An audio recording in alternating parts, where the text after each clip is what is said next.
Waxaan ka soo qaaday mid ka mid ah maqaaxiyaha ku yaala inta u dhaxaysa isgoosyada dabka iyo shaqaalaha. Waa wiil iyo gabar is haysta gacmaha oo laafyoonaya. Sida aan ka dhigtay muuqooda waa kuwo isla haysta oo isku faraxsan, isla jirkooda si aadana isugu riyaaqsan.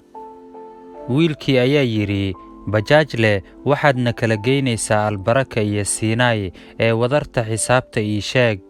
Waxaan ku idhi, walaal waa $5 oo keliya, kuna xisaabtan waa xilli dambe, waad aragtaa sow maaha.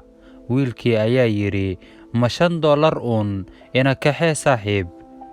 Waxaan la idhi haf. Markii ay fariisteen bajaajta, waxay bilaabeen inay faraha ka cayaaraan.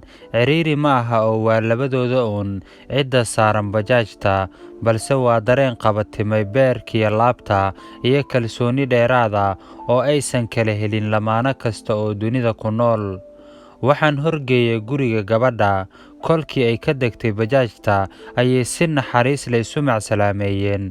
Jirkii ayaa i dubaaxay, dhabtii waan ka maseeray kuwan iscaashaqsan.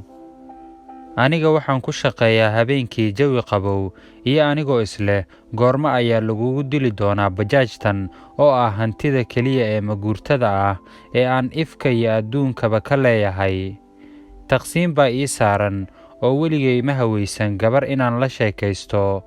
Waxaan ahay agoon iyo rajay, waxaana intaa ii sii dheer inaan ahay madi oo keligii noole ah oo aan cid u arxan iyo naxariis ama daryeel uu ka sugayaa adduunkan uusan jirin.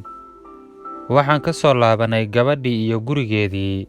Yarkii ayaa ii qabtay sheeko dheer, isagoo ii sheegay inuusan wax hanti ah gacanta ku hayn, balse si kalsooni iyo dhallinyaronimo ku jirto uu ii soo raacay. Wuxuu igu yidhi, saaxiib, gabadhani aad baan isku jecelnahay. Heer waxay inaga maraysaa dadku ay nagu tilmaamaan inaan waalannahay oo aanba fayoobeen. Waan ku qaatay oo waan ka aqbalay oo waxaan geeyey gurigiisa.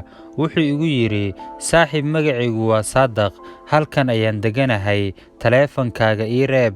Hubanti sida aad ii dhiirigelisay caawa ayaan anna kuu wanaajin doonaa.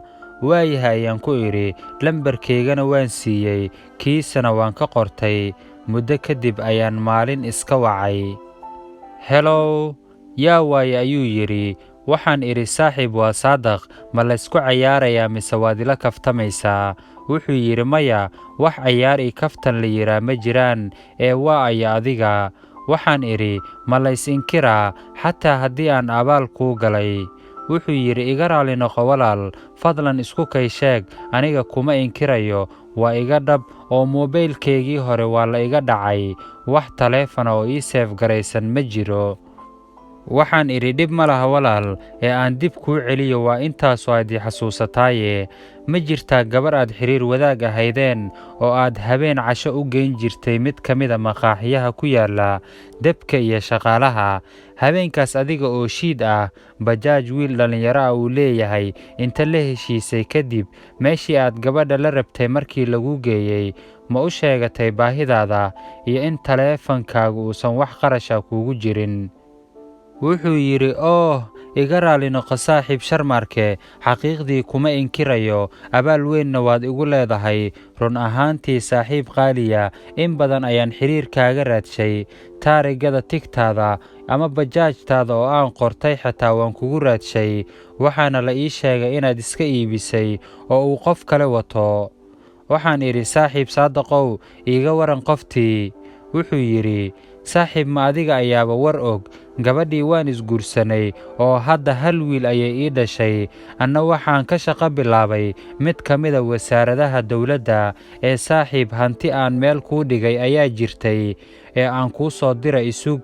Waa alle mahadii mar haddii aan dib kuu helay. Waxaan ku idhi, saaxiib, 500 aad ii soo dirtay way soo gaartay, waan arkaa ee mahadsanid.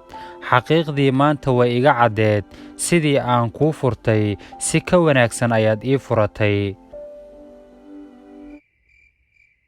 Haddaba saaxiibayaal, wiilkaas wadaha ka ah bajaajta $5 ayuu ku helay $500.